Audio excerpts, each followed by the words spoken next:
all time. Y'all need the one, bro.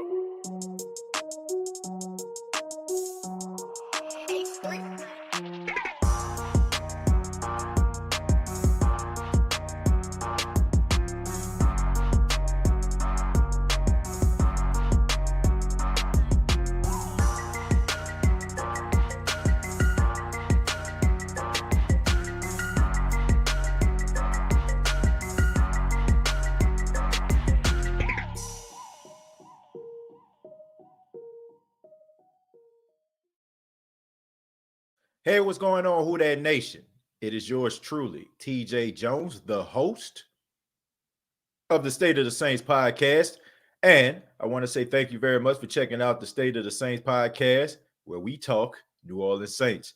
On this edition, we're going to be talking about star wide receiver and offensive player of the year, Michael Thomas, and some of the recent bizarre behavior that the media has been reporting about Michael Thomas. Man, this is some troubling stuff, especially if you're a fan of the New Orleans Saints, because we all know the importance of Michael Thomas and what he brings to the table. I mean, 149 receptions, more receptions than any other wide receiver in NFL history in one season. He led the league in receiving yards last season.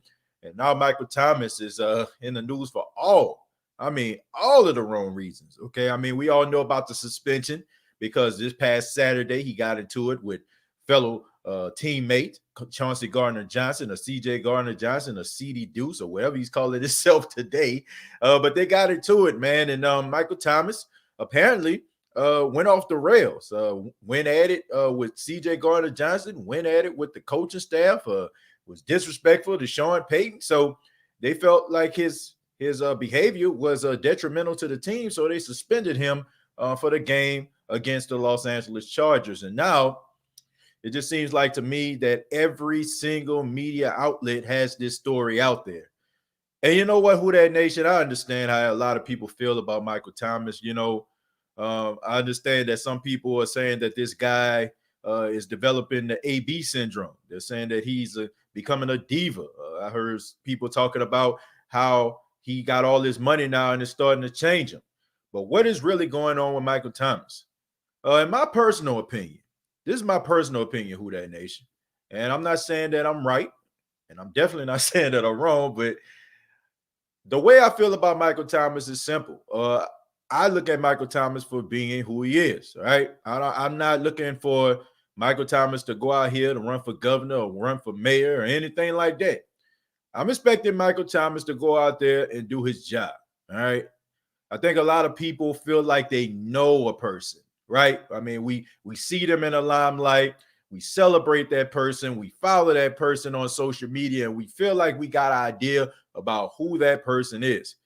I don't know Michael Thomas. I really don't. I don't know anything about the guy. I never had a conversation with him.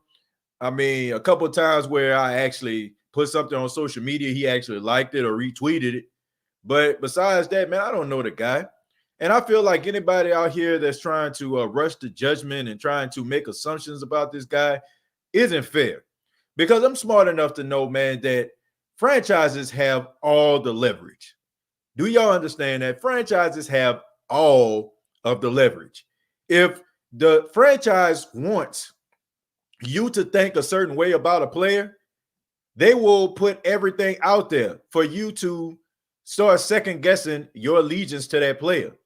I mean, it's just true. I mean, most of the time when contract negotiations go down, we see a lot of people putting out stuff about players, right? Talk about they selfish, talking about how they did this in the locker room, how they did that.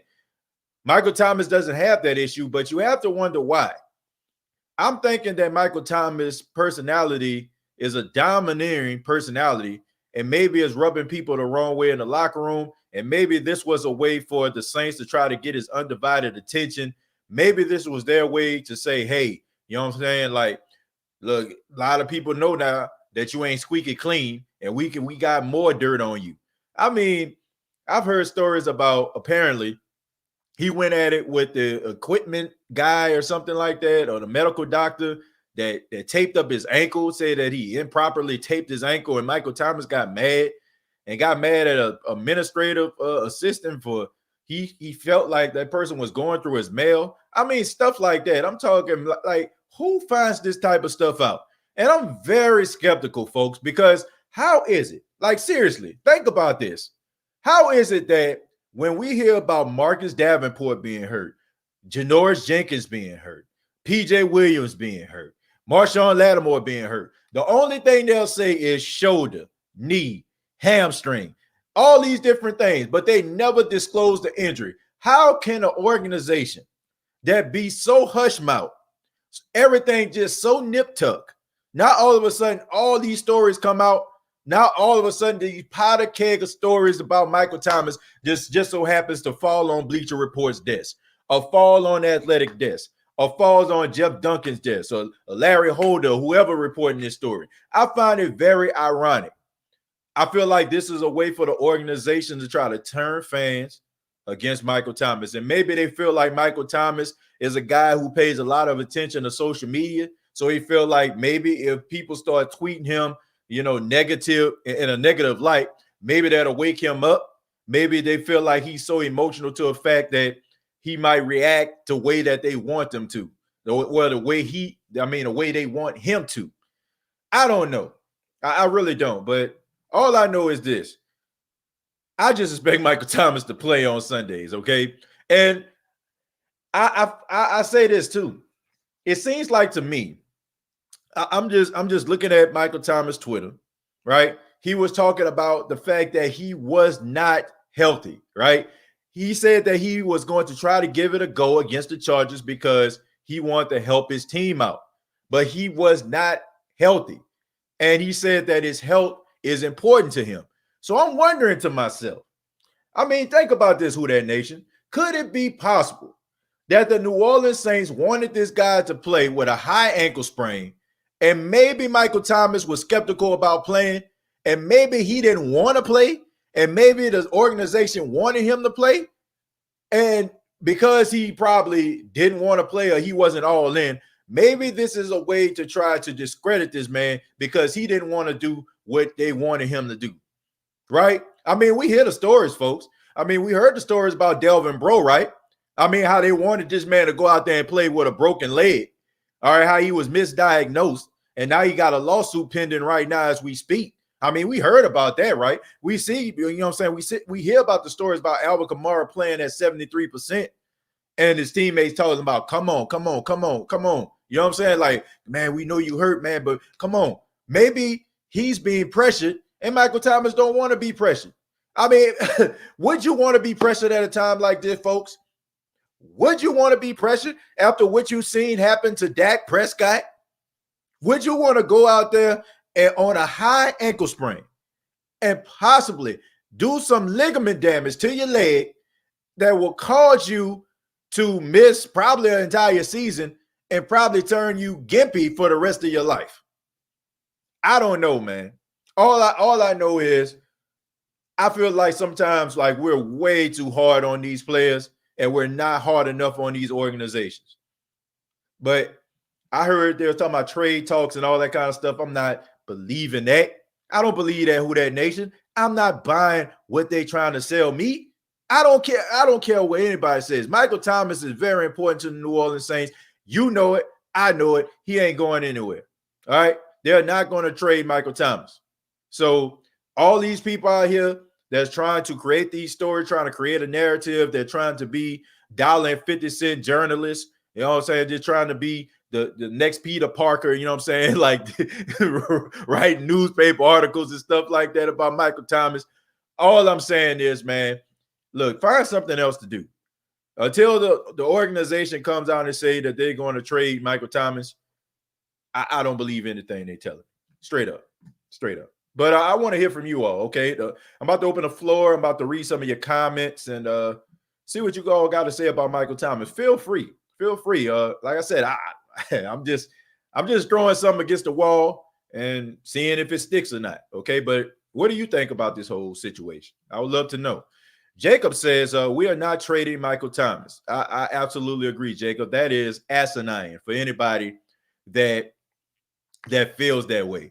First off, I get it. Okay, I get it. I understand. Okay, some people are trying to compare this to the Brandon Cook situation. I don't know if some of you know what I'm talking about here, so I'll go ahead and I'll line it up for you and tell you the story.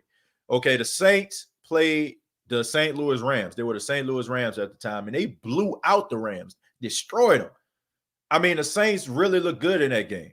The only problem was Brandon Cooks didn't have any catches or any targets. So he went to his agent and said that he demands a trade. That's what he did. Okay. And in the process, the following year, he ended up getting traded to the Patriots. I mean, we all know about that whole trade deal that the Saints had with the Patriots. That's what sent Brandon Cooks to the Patriots. I don't see that situation happening.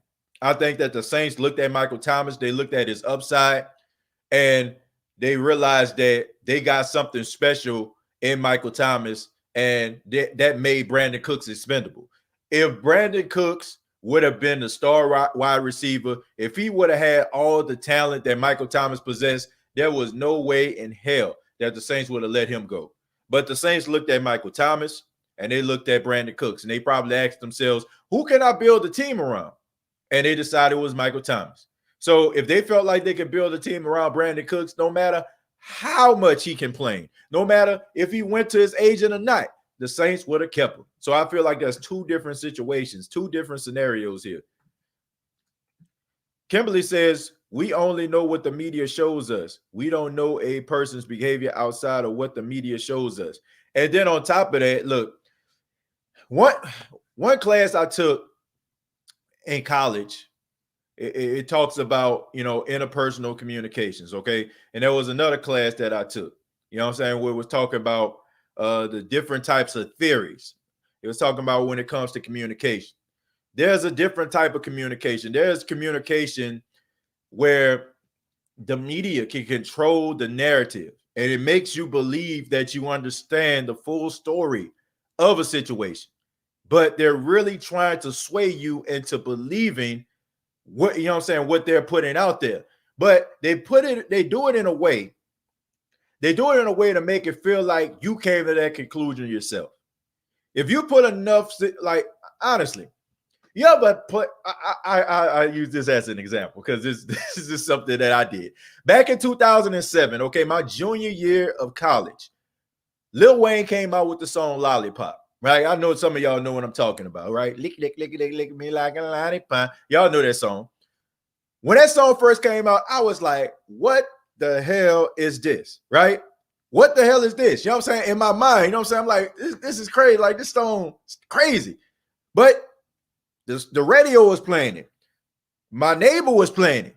Go down the street, they was playing it, you know what I'm saying, in somebody's car, playing it at the gas station. Eventually, that song is going to get stuck in your mind. And eventually, you probably be like, oh, it's not that bad.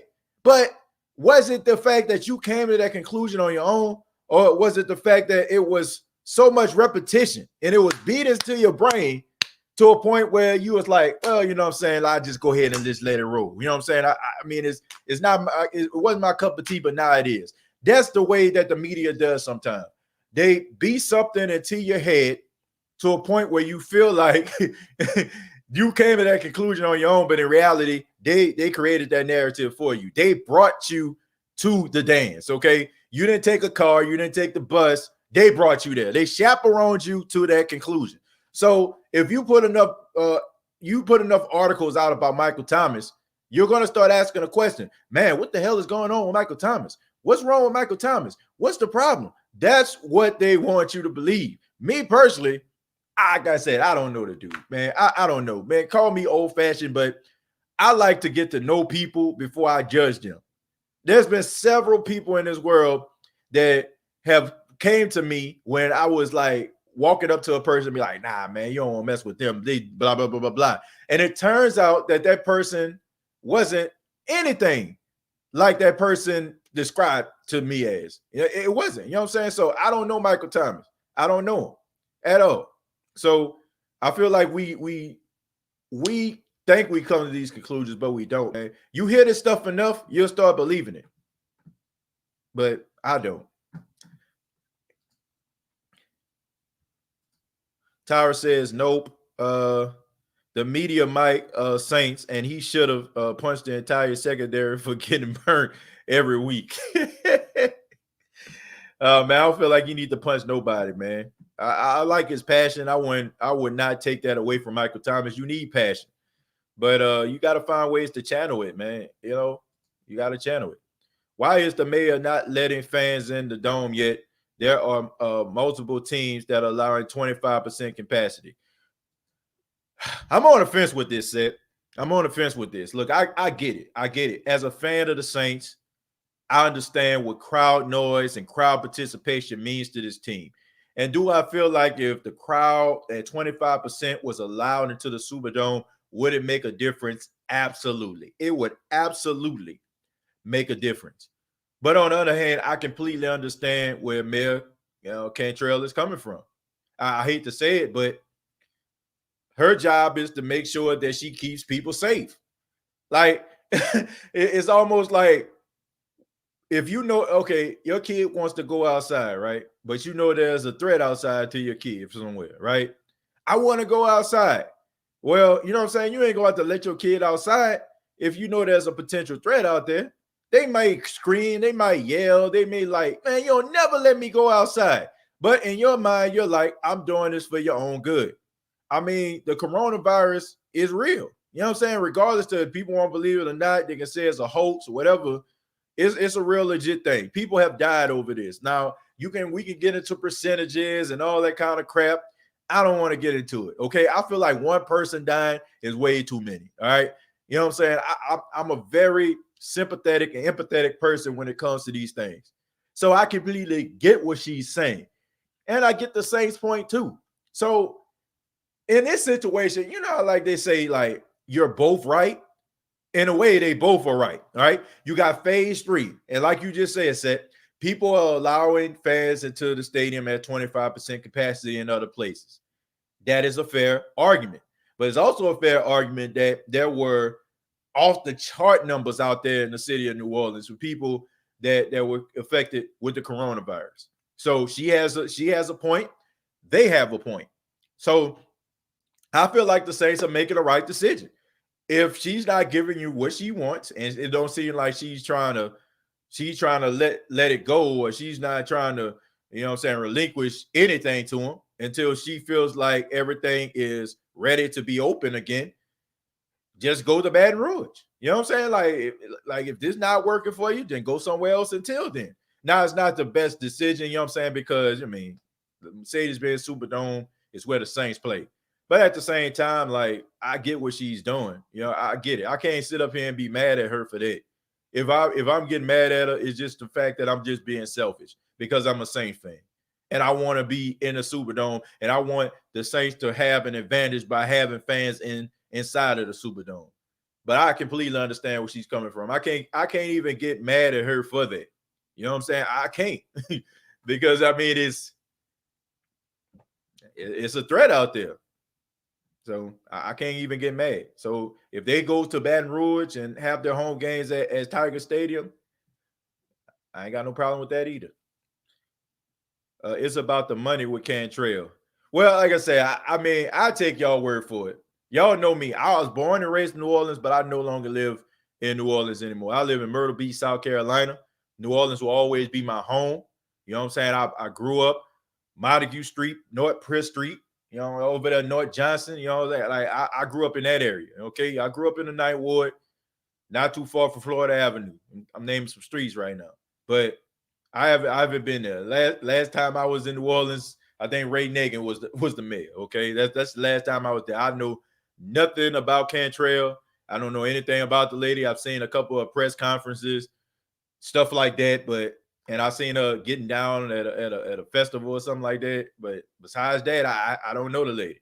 So if you say it's about money, I'm gonna believe. Peace and blessings. 100. What's up with our secondary? Do you think Lattimore is still hurt? Absolutely. Yes, he is hurt. Look, your hamstring doesn't heal in 2 weeks. It doesn't. Anybody ever played football or ever played a major sport and ever had a pulled hamstring? I have. Okay. I've had a pulled hamstring, and I can tell you it does not heal in 2 weeks. I mean, it'll even heal in 2 months in some cases. This guy gave it a go, man. He gave it the old college try. And I think that we need to give him some credit for that. You know, I get it. He's on the field, so we're going to critique him like he is 100%. But he wasn't. And we got to take that into account. Mike T better sit down till he feels he is ready. That's what we pay Sean Payton for as a coach, to figure it out. That's why you groom your rookies to their full potential. Absolutely, Frank. That is a very good point. Michael Thomas should not have to be rushed back because Sean Payton want to be lazy with it. And I'm honestly glad that he is sitting out. Not the fact that he got hurt. I'm sorry he got hurt, but it forced Sean Payton to think outside the box. It forced Sean Payton to really start doing some coaching. It's almost like last year with Teddy Bridgewater. I mean, it was almost like when Jordan was playing for the Bulls, right? If you used to watch some of those games on WGN Chicago, when the Chicago Bulls would play the regular season game, you'll see Phil Jackson on the bench with a Diet Coke, look like it's about to tip out his head because he's falling asleep on the bench because he had Michael Jordan. I mean, you barely, like, I even wonder, like, was Phil even there sometimes? You know what I'm saying? Like, because he had Michael Jordan, Michael going to score about 53 points. Michael Jordan was the head of the team. Michael Jordan was out there calling the shots. I feel like it's the same way with Sean Payton. Sean Payton gets lazy because he has crutches. His crutch is Michael Thomas. His crutch is Drew Brees. His crutch is Alvin Kamara. And all the rest of those guys can go ahead and sit down somewhere. But when major guys get hurt, it makes you have to go out here and rely on other players. I don't think you'll see Marquez Callaway catching passes. I don't think you would have seen Traquan Smith have almost 100-yard game. I don't think you would have seen Emmanuel Sanders have a 100-yard game. You wouldn't see Jared Cook out there balling out. So it forced him to actually do some damn coaching.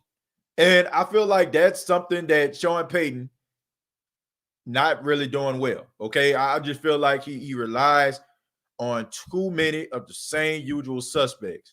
And it makes a defensive coordinator's job very, very easy. Very, very easy. Because all you got to do is just spend the week zeroing in on this guy, and this guy. And that's it.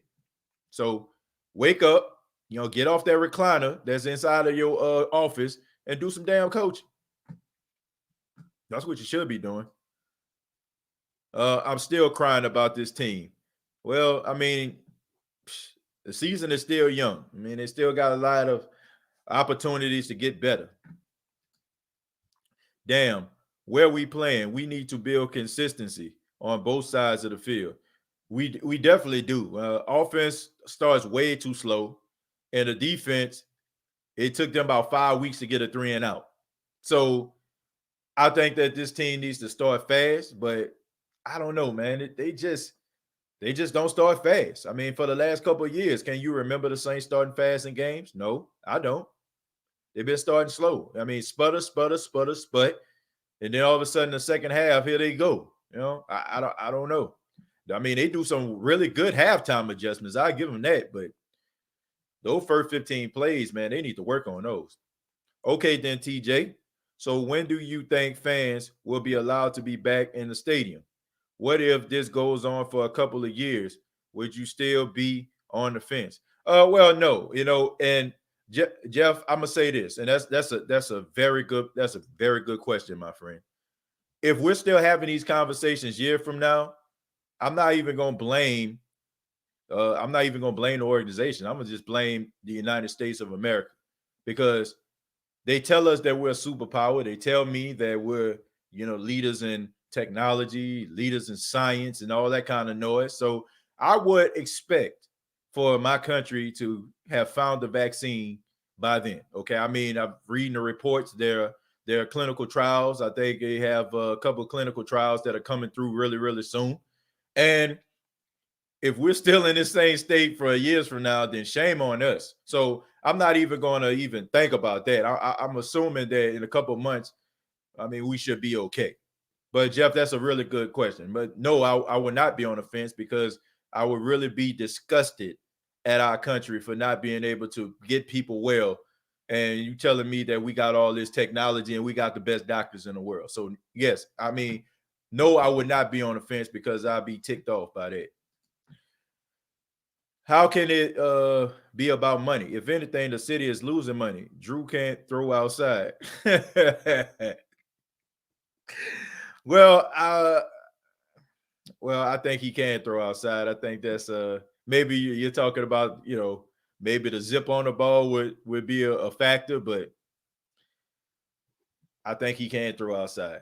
And are they losing money? Absolutely. Yeah, the city is losing money because the bars are not open. People tailgating. You got people outside the Superdome. They're selling merchandise. You got people inside the Superdome selling merchandise. You got concession. So yeah, and then you got people that are out of a job right now because their job is not necessary. So yeah, they're definitely losing money. But like I said, I mean, I get why people upset. I get it. I really do. But I also understand the mayor. I do. What you folks doing up so early, man? Hey, I'm up early, man, because shit, I'm up because I work overnight now. I work overnight, so I've been up since let me see. I've been up since like about 10 o'clock last night. So yeah, that's the reason I'm up.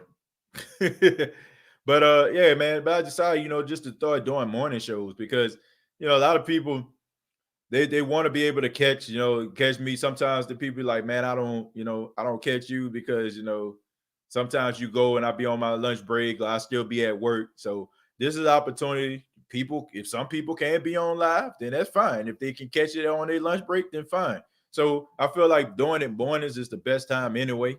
So yeah. Not Saints related, but do you see Derrick Henry push Josh Norman off like a piece of paper? No, Tamara, I did not see that. I did not see that at all. I didn't even know they had a game on. Like until like I was rolling to work and I looked at my phone and I seen that the Tennessee Titans beat the brakes off the Buffalo Bills. I didn't see any of the highlights though. Tier One Solution says he ain't on his way out. I don't think. Nah, he ain't going nowhere. Pray for Sean Payton. I don't know, man. I think Sean Payton doing all right.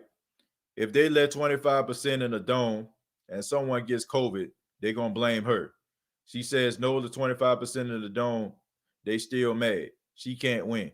That's a good point because people would look at her side eye, be like, "Why you let the people in the first place?" I mean, she can't win in this situation. She can't. I agree. It is laziness. This is why they keep bringing back old characters who know how to play. Yep. They don't go out there and think outside the box, and they don't give other players opportunities.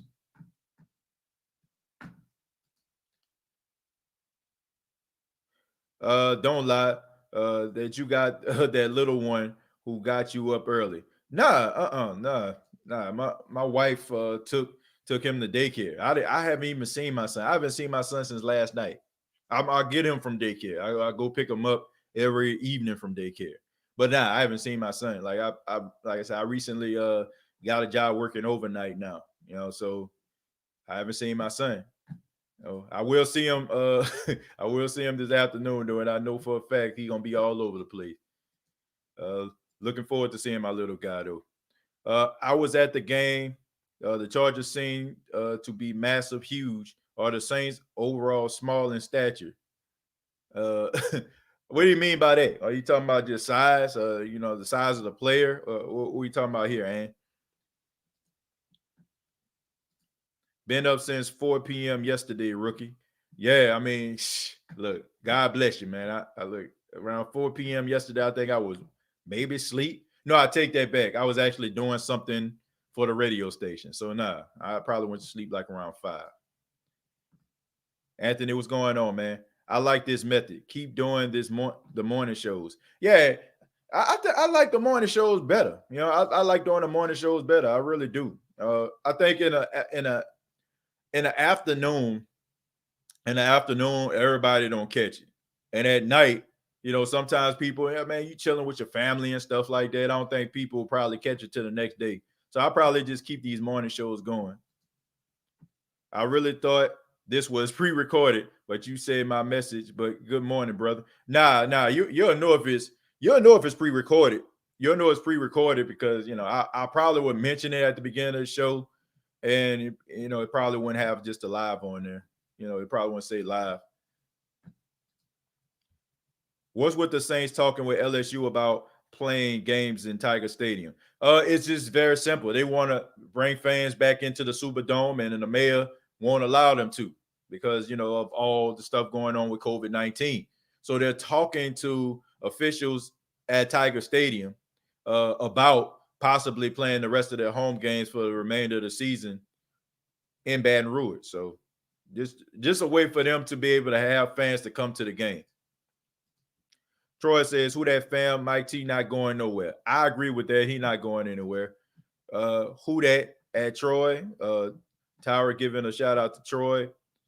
Is it me or do Brees seem like he's hurt? Nah, I don't think Brees hurt. Tanisha, Brees is just a 41-year-old man. You know what I'm saying? A 41-year-old quarterback who's been playing in the league for 20 years. I mean, I think a lot of people don't understand, man. Drew Brees had reconstructive surgery on his throwing shoulder. I need people to understand that. And over the years, wear and tear on that shoulder, of course he's gonna have like some issues. I mean, he had reconstructive surgery basically. Tennessee had people in the stadium last night, and we know there's COVID situation. Yeah, Roderick. But they probably would say something like, "Oh, it's an outside venue." That's what they'll probably say.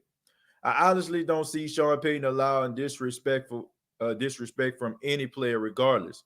Look at Adrian Peterson talking back to him a few years back.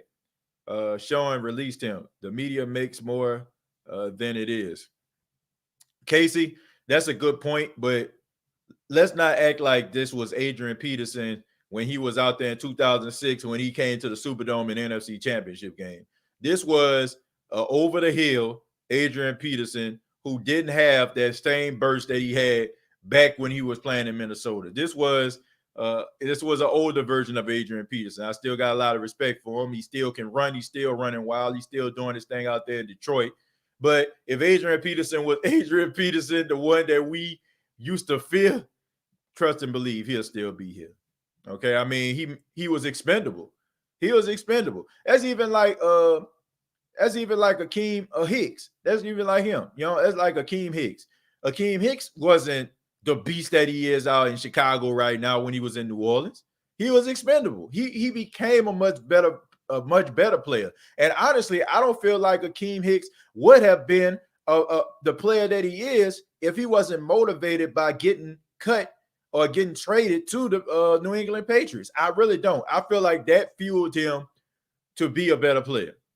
So all these players, that they get rid of and because they have an opinion and like these guys went like out here tearing the league up. They became better like when they went to other situations, but not Adrian Peterson. Adrian Peterson, he's just floating around right now. He's just playing for the love of the game and possibly chasing a championship somewhere. Well, I know he ain't chasing no championship. He in Detroit.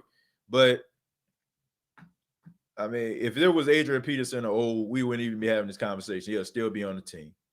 I remember that, but I'm sure the turf is better. When Thomas gets back, him, Sanders, and Cook should light it up if the O-line holds up. Yeah, the O-line probably had their best game this past Monday. That probably was their best game as a cohesive unit. We going to sweep the Falcons too. Well, I hope so. Okay, because that's a dumpster fire over there. Our success is our hindrance. We get away with sloppy play because we get the win, which gives Sean the excuse for not changing things up. But it's going to catch up eventually. Can't always get away with crimes.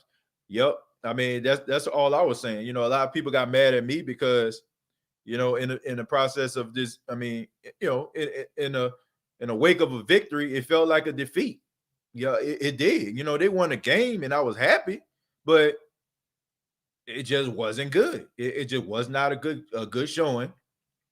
by the New Orleans Saints. It was not, and it's just a matter of time before that stuff catch up with you. You can't just rely on coming back and think that's what's always going to be the case. It's not, especially when you get to the playoffs. This team right now, not a Super Bowl, is not Super Bowl bound. Yeah, they're not. This is not a Super Bowl team. I even go a little further. This is not even a playoff team. It's not. It's not a playoff team, man. This is not a playoff team that we're talking about right now. The Saints are a team they're a lucky team. They're a lucky team, but they're not a playoff team. They're not. Shout out to Reggie Bush for always defending the Saints. Well, I feel like if he needs to defend the Saints, if they need to be defended, like I'm not gonna tell somebody they right when they wrong. Right? If I feel like if it's warranted criticism, then I'm gonna talk about it. But for the most part, Reggie Bush does do his best to try to defend the Saints because he's been in the organization. He understands like certain players, especially like when it comes to Drew Brees. But man, if somebody telling you the truth and they beating you over the head with it, you just got to say amen or you right and keep it moving. TJ, what you think about Marcus Williams? I think Marcus Williams is a solid safety. I don't want to say he's a great safety. Right now, he's not even a good safety. He's a solid safety. I feel like Marcus Williams is hurting because of the situation that he's in. Marcus Williams can be a much better safety if he goes to a team that can actually focus on defense, that can give him guidance. I feel like Marcus Williams could be one of the best safeties in the league if he had guidance, if he had somebody that can challenge him. I don't know if Aaron Glenn is just trying to be too buddy with these guys. I don't know what the hell is he teaching, but I just feel like he is allowing these guys to regress under his tutelage and his watch. I don't think it's a coincidence that Malcolm Jenkins, when the first time when he played for the Saints, was a different player when he went to Philly, and now he back with the Saints, and now he just playing like slow. Like sometimes you just got to look at the coaching and wonder like what the hell are they thinking. So I think that Marcus Williams, this is not a good fit for him, like in New Orleans. I think that he's gonna end up signing somewhere else because I don't feel like the Saints are going to sign him back. I feel like they're going to let him test the free agent market. He probably going to end up probably somewhere like the Jets or the Dolphins or something like that. And he going to get with like Brian Flores or something like that, like one of those guys. And they're going to teach him different technique. And y'all going to get mad when y'all watch him play because y'all going to be like, where this was at? Like, how did he become so good? Like, that's even like with Kenny Vaccaro. Like, Kenny Vaccaro out there in Tennessee. Kenny Vaccaro, he was all right, decent, but he's like much better in Tennessee than he is in New Orleans. So you have to wonder to yourself, man, how is it that these players go to other teams and they start playing better? Especially like those defensive guys. So I don't know, man. Maybe you got to look at the coaches instead of just looking at the players. We need to work on penalties because it's getting bad. Well, the last game wasn't too bad. Wasn't too bad last game. Probably was one of the best games penalty-wise all season. This year, I think we should have played flag football. Everybody stay safe. Well, I don't think everybody would have enjoyed that much. Flag football is fun, but you don't want to watch it on TV, do you? Trust me, she will not touch Tiger Stadium. She will have problems if that happens. Well, she can't touch Tiger Stadium anyway because she don't have the jurisdiction. You know what I'm saying? She don't have she don't have no rights. You know what I'm saying? Like Baton Rouge have their own mayor. Just like she's the mayor of New Orleans, they got the mayor of Baton Rouge. So she can't do anything about that. He always getting beat. Yeah, man. Like I said, I just think he goes somewhere else, he's gonna be much better. I'm not worried at all. It would be stupid to do anything but have him on the field. I guess you're talking about Michael Thomas with that. In my Jim Mora voice, playoffs? You talking about playoffs? You kidding me? Playoffs? I just hope we can win a game. Glenn Payne says the bye week has come at a good time. A big reflection and good health is in order. Yeah, it's a little early for a bye week, though, in my opinion. Gotta blame coaching. Like it's been said, we have a defensive backfield full of Pro Bowl players, and our defense is weakest in that area. If Zimmerman had this defense, we could probably be undefeated. I guess you're talking about Mike Zimmer.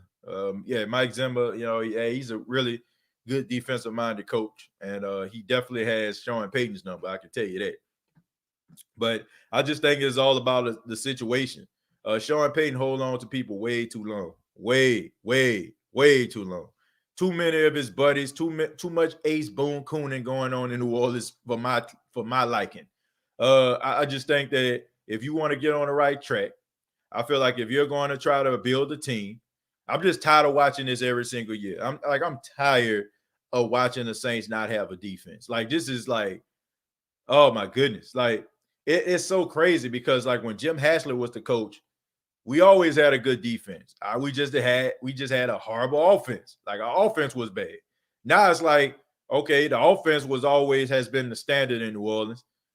I mean, not so much now. I mean, you got players and stuff like that. I mean, you average about 30 points a game, so I guess you can say that. But the defense always struggles, man. Like, I shouldn't have to clap just because they got off the field on third down. It should be expected. You think Pittsburgh Steelers fans just be sitting up there like clapping every time Pittsburgh get off the field on third down? It's expected. When you have a culture that's embedded in defense, you expect to get off the field. You think the Chicago Bears fans care about that? No. They wondering if Nick Foles can move the ball down the field and get a ball to Allen Robinson. This has been the same thing over and over again, and it is a damn shame that the Saints have had all this talent over the years, and they just can't get one stop. I mean, it's just so frustrating to watch teams rebuild, go to the playoffs, I mean, destroy folk. I mean, just think about what the 49ers were a couple years ago. Just think about that. Now, they've been plagued with injuries this season, but think about where they were a couple of years ago. A straight dumpster fire. After Kaepernick was gone, I mean, it was a straight dumpster fire. After Jim Harbaugh left as a coach, straight dumpster fire. They signed Kyle Shanahan and John Lynch their first year, not so successful, but after that, start winning. Last season, they went to the playoffs. I mean, destroyed teams. That's all I want right there, man. Why we can't have a team like that? Why we can't have good balance, you know what I'm saying, good offense, good defense, run roughshod through the playoffs, get to the Super Bowl without any hiccups, and let the best man win. I'm just so tired of that, man. I'm tired of sitting on the edge of my seat and wondering if Marshawn Lattimore is going to get beat, or if Janoris Jenkins is going to get beat, or if Malcolm Jenkins or P.J. Williams or Patrick Robinson going to get beat. Like, I would love to believe that if a guy throws a ball down the field, that one of our players is going to bat it away or possibly come up with the interception. And you watch these other teams out here, they play elite defense. They go out there, they ball out. Why can't we have anything like that? Are you telling me that we can never have a good defense? Like, we always got to be struggling defensively? Like, what are you teaching these guys? What are you teaching them? We'll be fine. Keep in mind, we're doing this without OTAs, training camp, and preseason. Besides, the Saints always start slow and end strong. When Michael Thomas come back, we'll be fine. Look, I know a lot of teams that didn't have no OTAs in minicamp, and they ain't getting beat like this. And let's not pretend. Come on, Weave. Come on now. Come on, Weave. Ready? Let's stop pretending. Let's stop acting like let's stop pretending like this has not been an issue. How many times? Think about this, folks. Think about this. How many times have we seen scenarios like we seen against the Chargers, where Drew Brees drives the offense down the field, leaves about 50 seconds on the clock, the opposing team gets the ball, drives down the field for a touchdown or a field goal? Please tell me. I promise you, I can name over the last 3 to 4 years a situation that happened like that. It happened against the Oakland Raiders. Do y'all remember that game when they played them in the Superdome? It happened against the Minnesota Vikings. It happened against the San Francisco 49ers. It happened against the Minnesota Vikings again. And it happened again with the Chargers. The guy just missed a field goal. How many times do we have to see this movie for us to realize that it is a problem? We can keep on like, man, ain't no OTA, no minicamp. It was getting smoked before that. They was getting smoked with OTA and minicamp. So we need to stop pretending like this ain't a reoccurring issue. It is. This defense has been suspect for years. For years. I know it. You know it. Like, we need to stop playing, man. Like, come on, man. We need to stop kidding ourselves, man. We need to stop joking around, man, with the foolishness, man. Like, we know this team don't have a good defense. We know that we cannot count on this team to make a stop. And we all know that if they make a stop, we want to do backflips. Like, it shouldn't be like that. It should be expected. Like, if you have a son or you have a daughter and you tell them to do a chore, that's what you expect for them to do. If you come home and they did their chores, you don't supposed to turn a backflip because it's expected. You expect for them to do what you asked of them. That's what it is. It shouldn't be a surprise that you took out the trash because that's on a chore board for you to do. You're supposed to do it. I'm not going to cheer and revere you every time you put out the trash because I'm teaching you responsibility. With the Saints, we should not have to be like that. We shouldn't. Like, we should not have to be like that. We should expect this team. This team is too damn good. Do y'all not understand all the talent that this team had over the last 4 years? If the Saints don't make it to the Super Bowl, honestly, this would be the biggest failure. This would be up there with the biggest failures in NFL history. Seriously. All pros all across the board, man. Ryan Ramczyk, Demario Davis, Cam Jordan, Alvin Kamara, in my opinion, Michael Thomas, Drew Brees, all this talent. And you can't even sniff the Super Bowl? Like, you know what I'm saying? Even if the Saints went to the Super Bowl and they weren't successful, at least they went to the Super Bowl. But I'm like, come on, man. Like, we deal with the same situation. I can't, folks. I cannot swim around in mediocrity. I cannot be okay with mediocrity. I cannot just sit up here and be like, okay, man, man, they tried hard. How many times we gonna go through this? Now, if this didn't happen all the time, I wouldn't say anything. I'd be like, oh man, well, shucks, didn't happen. But it's the same thing. The same situations keep happening over and over and over again. It becomes tiring to watch. It becomes almost laughable. And as much as we laugh at the Falcons for giving up collapse, you know what I'm saying, snatching defeat in the jaws of victory, we need to be laughing at our damn self, because how many times have as many collapses as the Atlanta Falcons have, that's how many like last second losses that the Saints have. You know what I mean? Their stuff is epic. The Saints stuff is epic. But it's just annoying because it keeps happening. It keeps happening. I'm going to read a few more, then we're going to get up out of here. It's crazy that we hardly ever get defensive turnovers. Even the worst defense will have got turnovers. That's a good point. And that's another thing. Like, we get an interception, we cheering, we all upon, like, we saying hooray. Like, I don't know, man. Like, it shouldn't be that way. It just shouldn't. It just shouldn't. To fix this defense, we need Allen to stop with the multiple scheme concepts and find a defense and stick with it. He is confusing his players with all the exotics. I believe that. And I believe that he does confuse them. And with that being said, I feel like he needs to be fired. Like, I'm serious. Dennis Allen is not a good defensive coordinator. I feel like he's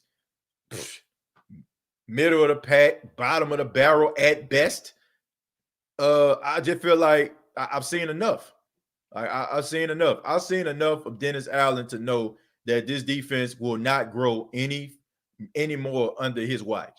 Now, they'll have a good game, right? They'll have a good game, and somebody will come up here and be like, "What you think about Denzel's defense now?" I'm talking consistency. See, people will see certain things, like they'll see it once or twice, and then they'll be like, "Say something now, say something now." I'm talking consistency. I'm talking about being consistent. I'm talking about consistency. That is what I'm talking about. That is when I feel like a team has truly turned the corner. Consistency. When I see it more than once, more than twice, 3 times, it becomes a trend. That is what I'm talking about. Bump all the rest of this stuff. That is why when people started trying to convince me about Drew Brees, oh, he still have arm strength. He still got arm strength. He does not consistently do it. The word is consistent. Consistently. Okay, that is what we're talking about here. I want a consistent defense. That is what I want. That is what the Who That Nation needs. That is what you need, even if you don't think you need it. We need a consistent defense, a defense that we expect greatness. See, that's what makes us mad from week to week. That is what makes us bump our chest out, beat on our chest and say, our team is good, because there's expectations. So why can't we have the same expectations when it comes to defense? I'm kind of over offense, folks. Okay, we know that the Saints can get the ball down the field. We know when the offense clicking, it's hard for them to be stopped. I just want a defense, okay? Because there's going to come a time. There's going to come a time where the offense is sputtering. And look what happened. Honestly, look what happened. When the offense was sputtering, the Chargers were beating the brakes off the Saints. The offense carries this team, and sometimes it cannot be that way. It shouldn't. It shouldn't be that way. Drew Brees shouldn't have to go out there and try to mount a comeback. You know what I'm saying? He shouldn't have to do that. He shouldn't have to go out there and try to and put, you know what I'm saying, put a comeback in place. He shouldn't have to throw the ball all over the place. A 41-year-old quarterback, you're asking this guy to deliver you from the jaws of defeat.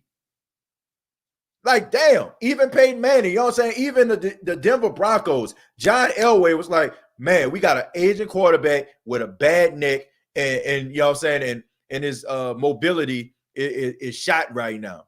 How can I make up for this? How can I help him out? Well, let's go get him an offensive line, a strong offensive line where he can stand in the pocket and deliver throws. Let's go out here and get a lights-out defense. Let's go to Dallas and get DeMarcus Ware since they don't want to pay him. We already got a stud in Von Miller. Let's go out here and let's see what's going on with Aqib Talib. And let's go get Chris Harris Jr. That's what a team is supposed to do. When you have a guy that still has something left.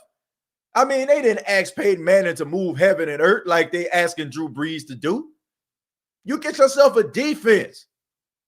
You know what I'm saying? Like, that's what you do. You go get a damn defense. I don't know, man. I don't know. Who got Madden 21 with the team overall on there? I got Madden, but I don't know what the team overall is.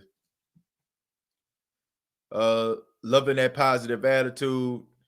Ghostface Griller, thank you. Optimus Grind talking about Madden again. So we can get everything back on track. Let's see.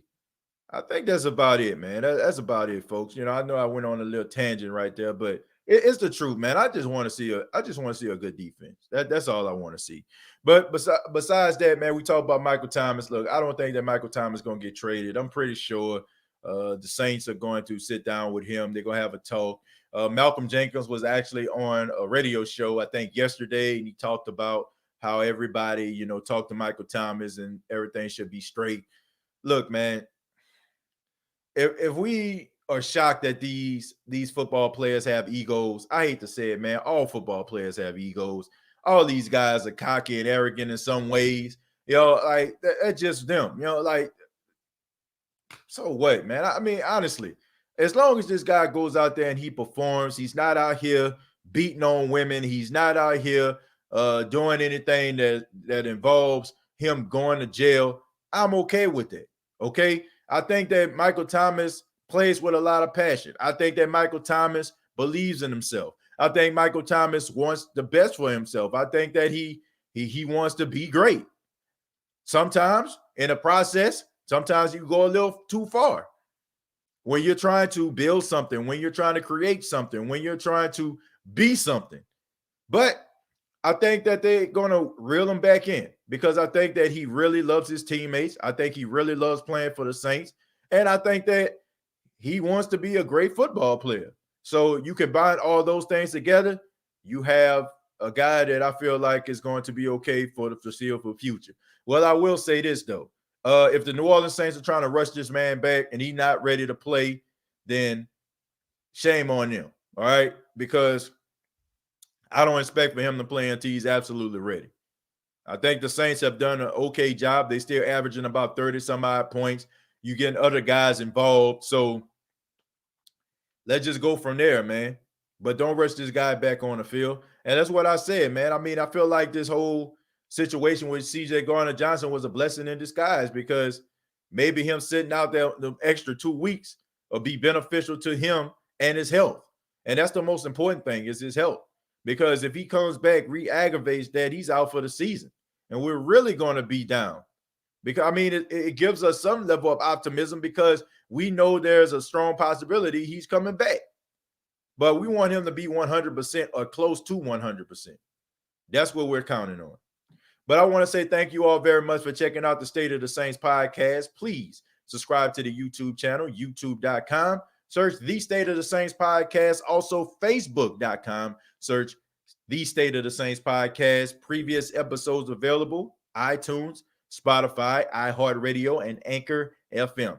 Take a few seconds of your time to make sure that you subscribe and follow on one of those streaming apps. I would really appreciate that. And thank you to everybody that has subscribed to the streaming app because the numbers are growing. And I really do appreciate that. We're just trying to build and grow the State of the Saints podcast. And thank you all so much for your love and making this show so fun to do. And I look forward to speaking with you all very, very soon. Till next time, all I got to say is